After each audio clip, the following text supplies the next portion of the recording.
Hey yo, my name's Keith, and I am recently getting back into Magic the Gathering. And I just thought I'd do a little video. I'm doing some videos on this YouTube channel just about how my journey back into Magic after 20 years away has been going. And I thought I'd do a little top 10 of just the 10 cards that, coming back in around the M21 time, which cards kind of stood out to me as kind of like my favorite cards, or just the cards that gave me that little feeling of like, oh yeah, Magic. Man, Magic is a cool game. And the card that gave me this idea is this card, Inevitable End. I love this card because it's like a little psychological experiment every time you cast it. It may not be the most efficient or effective card in the situation, but I just threw a copy of this in all of my black decks for ages just because I loved seeing what was going to happen. Like if you put this on your opponent's big, awesome, cool creature, almost always, 9 times out of 10, the best thing for him to do would be to just accept it. Just like, well, shit. My guy's gone, I'll just let him go and sacrifice the big guy. And a lot of times that's what people do, but sometimes they're like, oh, but my big guy, he's so cool and he's so awesome. Maybe I'll just sacrifice this smaller guy first, just to buy another turn with my big cool guy. Maybe I'll sacrifice this medium, also pretty good creature, but I just want to hold on to my big cool guy so bad. And sometimes they just destroy 2 or 3 of their own creatures before they finally, Inevitable End is the greatest name for this card, because it's coming eventually. Eventually, you have to sacrifice that guy. And, once in a while, it's the right play to sacrifice a smaller creature to keep your big guy if he's really that amazing. But not usually. But that's what I like so much about that card. To me, that's like a perfect Magic card because there's so many layers. There's do you just sacrifice that guy right away? Do you have the fortitude to do that? Or do you put it off and you get to use your big guy, but then you lose way more ultimately? Or is it the right thing to do to keep your big guy alive and get rid of the chaff? So cool. And every once in a while, I'm like, oh, I wish I didn't have this card. I wish I could just remove that creature and not play the game and not do the little dance with all the shenanigans. But most of the time, it's so neat to see what the guy's going to do, that hesitation. It's a little weird on Arena because there's no chat room. You're not directly talking to a person. So you kind of got to read into it yourself, that long pause. But that's what he's thinking. He's going through all these scenarios like, fuck, what am I going to do? And it's just neat because I feel like a card like this, it fucks with people worse than just directly fucking them, Or even if it doesn't, even if I'm inventing all this, it's more fun for me. It's so neat. So yeah, that card made me think there's some interesting shit going on in Magic. Let's find my top 10. So we'll call that number 1, but the rest of these are going to mostly be in chronological order of when I found them. Inevitable End isn't, it's a great example of what I like in a Magic card. So that gets to be number 1. Number 2 is Circara the Bold. When I first got back into Magic, I played a lot of mono red because I didn't have a ton of cards anyway, just whatever they give you in Arena. And mono red, you can't go wrong. I'm trying to get back into the game. I'm learning the new mechanics, all the new metas, the new paradigms. It really is quite a different game than it used to be. I played it in the 90s. See other videos on this channel for details. And mono red, even now, I've got a mono red deck where sometimes if the daily quest is cast 30 red spells, the fastest way to cast those spells is just play mono red. And it can be kind of fun because it is kind of, no disrespect to mono red players, but it's kind of the most brainless, There's still decisions to make and there's clever stuff you can do. But mostly, whatever you got in your hand, you play it, and then you just hope that you fucking kill the guy, And I don't think it's coincidence that red decks are like that because it's really all that works. And Circara is a good example of that. When I first saw this card, I was like, holy fuck. Especially coming at things from my 90s perspective. I'm like, this card is fucking incredible. It can ping stuff, but more importantly, when it does damage, including the pinging, you get to just draw an extra card. You have to use it right away. But I was like, man, 2 cards a turn in red? This is nuts. I'm going to just blaze people. It's going to be insane. And I was confused because it's not a rare, it's not the new mythic rares that didn't exist back in the day. It's just an uncommon. And I did a little research and found like a Reddit thread about it, and yeah, they were saying the same thing, like, shouldn't this be rare? What the fuck's going on? This is way too good. But then I think what people realized is the same thing I realized as I tried to play this card, is this thing for a red deck is expensive as fuck. And then it sits there for a turn, and then you can ping a guy, and then you start drawing cards. And yeah, it's great when it works, there's no question about that. But it only works when you're already on top of things, you know? When you're already on top of the situation. Sorcara the Bold puts you double on top, you know? It just makes everything go even better. But did you really need that? You were probably doing fine already. It just takes a victory and turns it into a crushing victory. Whereas when you're behind, this fucking card is the worst thing ever. You draw this thing and you're like, oh, for fuck's sake. I gotta spend all this mana to cast this thing so I can sit around and just fuck this. You know, I wish I just had a thrill of possibility or something. Just there's so many other little quick fixes to needing extra cards that are not this huge ponderous creature. So Sorcara, still a really neat card, and kind of taught me about the new paradigms, the new metas. That a card that would have been on the cover of Inquest magazine back in the day, you know, it's just not good enough anymore. You just don't want to draw it. You're like, get the fuck out of here, Sorcara. I've still got like a Brawl deck where she's the commander, but it's not a good deck, you know? I just can't quite let her go because I just think she's so neat. But after that, the next mono red thing I found that legitimately is neat are the Dread Horde Arcanists. I say it multiple because I immediately got 4 of them and I can't complain, you know? I got my fucking money's worth and time's worth out of these fucking guys. So the idea is, whenever they attack, you can recast a card from your graveyard, but there's all these weird hoops you gotta jump through. First off, the creature has to attack, which is a problem, because attacking can make you die. It's got 3 toughness, so that helps a lot. It's nice that it's not just a little 1/1 or something. But the other thing is it can only cast spells equal to its power or less, so in this case 1. And there's stuff I saw other people doing of like ways to boost the Arcanist's toughness so it can cast bigger spells. I never had a lot of success with that. Instead, what I did is I just put 1 mana spells in my deck. Really, if you boil it down, it was just shocks, because there's no more lightning bolts anymore. Shock's the best you can get. And oh man, I can't believe I forget the name now. It's been a while since I played this deck, but the Infuriate card, maybe it's called Infuriate. Anyway, I got it on screen right now. And you could do gross stuff. That's the first time that I cast the Arcanist, put the Infuriate on him, attacked, pulled that same Infuriate out of the graveyard, put it on him again, and I had done like 10 damage on turn 3, you know? Which for a brand new player just coming back, I'm like, this is fucking amazing. This is incredible. And then I realized kind of by accident that Infuriate, since it raises the power of the Arcanist, now the Arcanist can, for that 1 turn, cast bigger stuff. And in my deck, the biggest thing was usually just Chandra's Pyro Helix, is that what it's called? You know, the 2 damage, spread it around. But as mono red decks go, it was fucking awesome, dude. You know? Like, I was doing pretty well with this deck. Like, I'd have days when, you know, you get like your 15 games a day where you can get stuff. I'd blaze through my 15 and then just keep playing because fuck it, because I was feeling that magic addiction, which is also something I'm going to get into more coming up on this YouTube page. But yeah, just kind of, you know, I wouldn't win every time, but I would win enough and just win. And I was like, this is great. I love this. And along with that, next card up, Bone Crusher Giant. This one, oh man.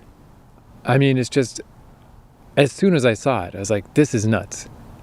This isn't a case like Sorcara, where I came to realize the card wasn't as good as I thought. It's months later now, and I've kind of moved past this red deck. I just got tired of it. I just don't like having so little control over things. So red, you know, because red is all in or all out. You win or you lose. There's not necessarily that much you can do to change the outcome. It's a lot of luck of the draw stuff. I kind of burned out on red, pun intended. But the Bone Crusher Giant, I still think, even given today's heightened power levels and the way things are just stronger than they used to be, it's too much. It is too strong. It has come back recently. People have like rediscovered it and are playing it again. And it's such a pain in the ass because no matter what you do, you're getting shocked and then you're getting shocked again just to get rid of this thing.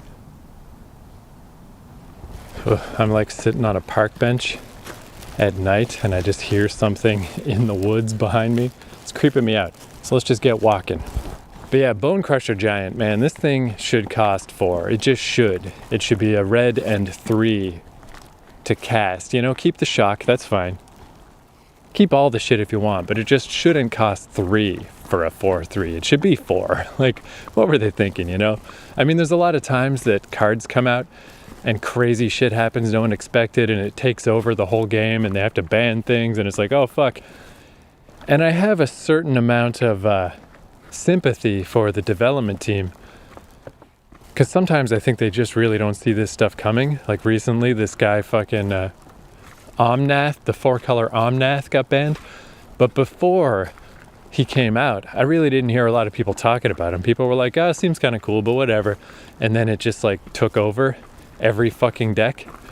So sometimes, you know, just things happen unexpectedly. But Bone Crusher Giant is just like, come on, you know?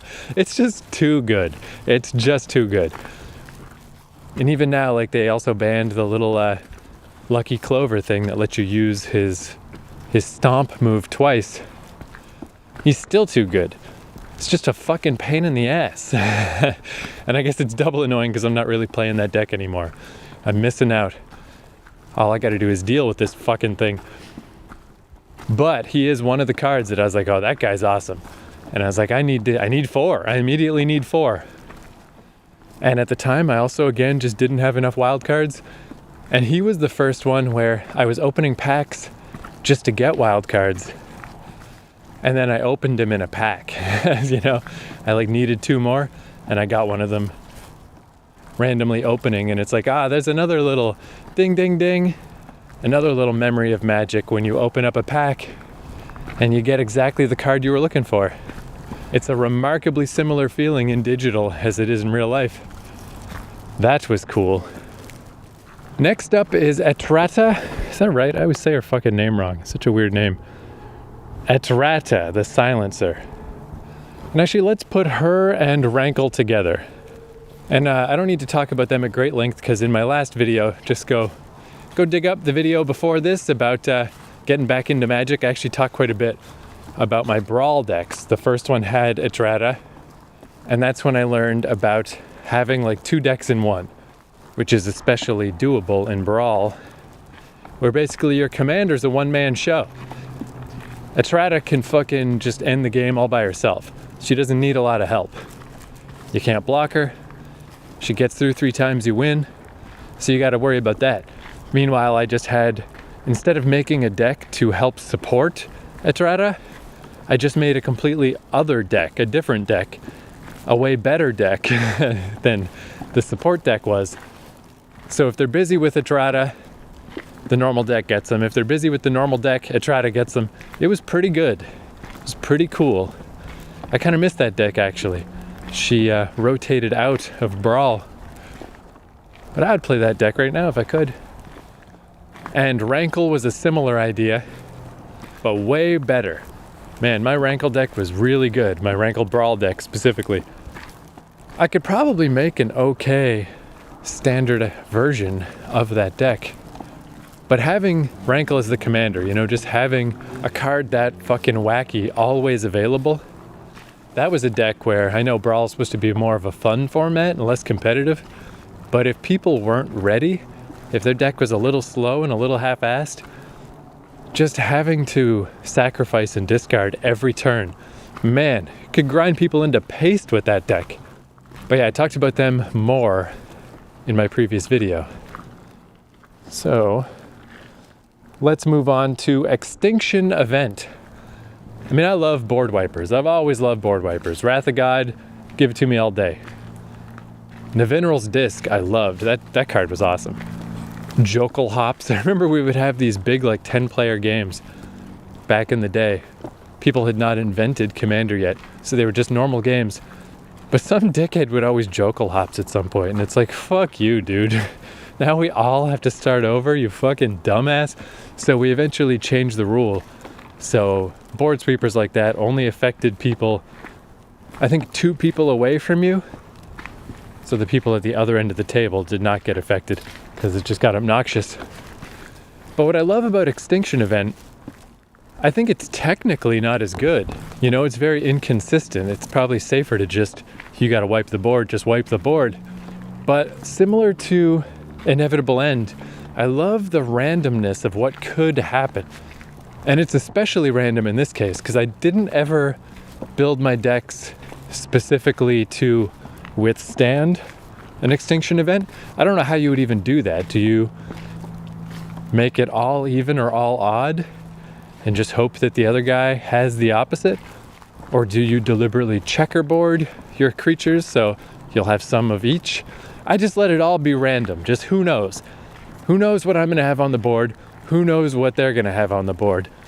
And Magic, again, it is such a random game. I think there's value in that. I've learned that it's kind of neat to just let the randomness be random sometimes, not to try to control every little thing. An Extinction Event is a great example of that. Sometimes it's like, oh, this is not going to work. I wish I just had a Shatter the Sky or something. But sometimes things would line up just right. It's like, wow, I'm taking out like all of his shit and only like one of mine. How fucking great is that? You know? Nowadays, though, that I'm on the other side of this card, because I don't play it as much anymore, it's a real pain in the ass because it exiles things. Specifically, it exiles Lurrus of the Dream Den, who's going to be the next card I talk about. And there's just nothing worse than getting Lurrus exiled, because then he ain't ever coming back. But yeah, the next card that really caught my interest was Lurrus of the Dream Den. Because I'd been playing so much Brawl, to move into Standard again, I liked it because, you know, with the companion mechanic, it's a very controversial mechanic, but it makes it feel like you're playing a little mini Commander deck. You know, you've always got that one creature available to you. And by the time I started playing, they'd already errated the rule, so you have to pay 3 first just to bring the card into your hand, and then you can cast it. It's a lot less good than when they first came out. But just having that consistency and that ability to know what your game plan is going to be turn 3 through 5 pretty much every time, it's very nice. And actually, I've got a couple of videos coming up where I'm going to talk more about Lurrus. I won't get into it too much here, because once I fucking got down with this black-white Lurrus idea, I've been basically working on versions of this deck ever since. And it's just kind of, it's like a great way to learn Magic again, you know, is this to stick with a particular paradigm, a particular archetype. And I, you know, dip my toes into other stuff here and there. But I've just been kind of going through different forms of the Lurrus deck ever since. And it keeps going better and better. And I keep refining the idea more and more. And yeah, I'll talk more about Lurrus coming up. Like, comment, subscribe to this fucking video that'll probably get 10 views. But whatever, dog. It's just fun to talk about Magic. To go along with Lurrus, because I was concerned about, you know, Lurrus dying, obviously, there's Mirror Shield.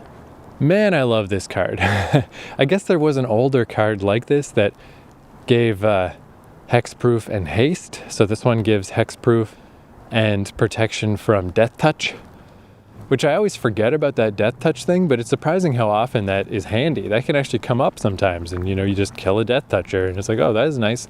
But it's the hexproof part that's the important part. Just ways to protect Lurrus. And I've gone so deep down the Lurrus hole that I don't even use Mirror Shield anymore because it's just too slow. You know, you fucking, even if you got the thing already on the board, you activate it to put it on Lurrus, and then it's like a heat-seeking fucking every possible thing that could kill Lurrus in that moment immediately just heat-seek straight toward the poor fucking guy. It's like, yeesh, not fast enough, not good enough. Need other ways to protect old Lurrus boy. But it's such a cool card. I guess it wasn't Lurrus where I first got into that, actually. It was Rankle. Get one of those on Rankle, and it's just so great, because Rankle can just fuck up somebody's day over and over, and it's like, you know, they're just begging to kill him, but all they can do is just kill the stuff around him, because you just can't target the fucking guy. You gotta target this fucking mirror shield first. And, you know, sometimes people manage it, but you really gotta jump through some hoops once a fucking mirror shield is on somebody to get rid of that creature. And yeah, for a while I was using it all the time in every deck. There just always seemed to be a reason that there's a guy I wanted to hexproof. Until recently when, it's just not fast enough. My number 10 was going to be Ugin the Spirit Dragon, but I'm going to move him to honorable mention because he's one of these guys that it just seems like bullshit, you know?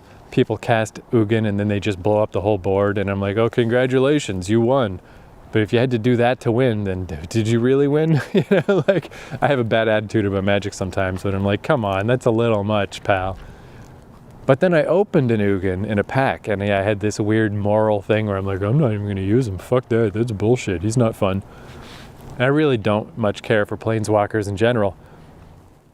But then I started playing with Ugin, and I gotta admit, it's kind of cool, because it's not always as cut and dried as it seems when you're the one who is having to pilot this guy. Because yeah, he comes down and he blows everything up, but if he blew up anything even remotely large, he's a sitting duck now. He's in a bad position. And getting up to 8 mana to cast him is not easy. Like, I did some crazy shit to cast this guy sometimes. My favorite thing ever, though, is that Withered Claw, where you get to search for any card you want, but then your opponent gets to also. Man, I've either Withered Clawed for just a land, which is ridiculous, but just so I could Ugin the next turn.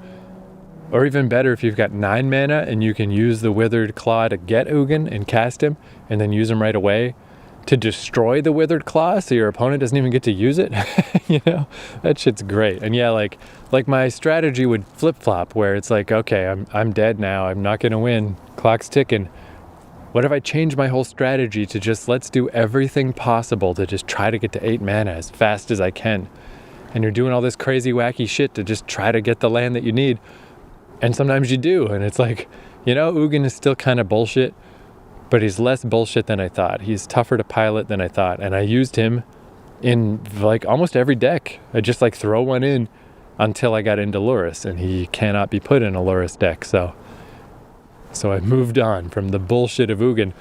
But my actual number 10 is I want to jump ahead a bit to just a card that just in the last week has been amazing, where it's been a little tough with this Lurrus deck.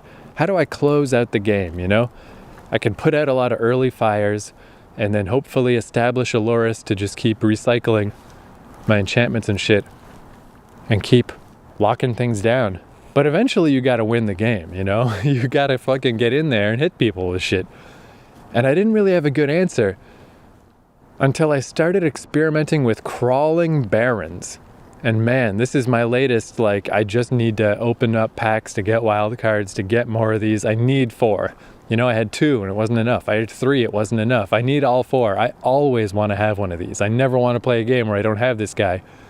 Because if you can get to a point where a game's a little bit stuck, a little bit stalemated, since this guy goes up by 2 every turn, it's incredible how fast he gets enormous. You know, if your opponent stalls out for just 2 or 3 turns where he's just kind of not drawing anything too useful and the game is kind of at that nice little mid-game lull, suddenly this thing, it's not at all weird for one of these things to be an 8-8 or a 10-10, and it's just crushing everything.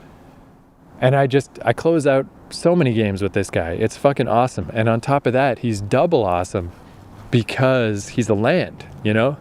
During your opponent's turn, he doesn't exist. Sorcery speed shit cannot get this guy. A lot of board wipes cannot get this guy.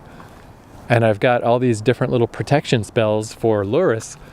Sometimes it's like, oh, Lurrus got killed? Oh well, who cares? Now I'll just use all these protection spells to protect my Crawling Barrens. And this fucking guy, like, I swear, he's nuts. I wish I could figure out a way to give him trample. That's really all I need. In white-black, I'm not sure if that's really realistic.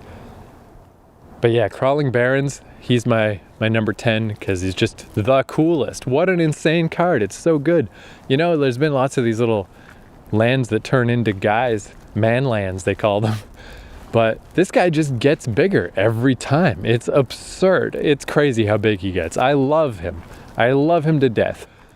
So there you go. There's my weird little top 10 list of just 10 cards from the M21, into Zendikar, I guess. Guy who got back into Magic, what does he think is fun? There they are. Thanks for listening. Stay tuned to this channel for more Magic related shit. And I've been making these slideshow videos where it's just, here's every card from Alpha, here's every card from Arabian Nights, every card from Antiquities, just in a slideshow. And it's just really neat because you can play it on a TV and just look at all the cards, and they're enormous. I'm going to slowly keep adding to that playlist, so check those out too if you're curious. And thanks for watching.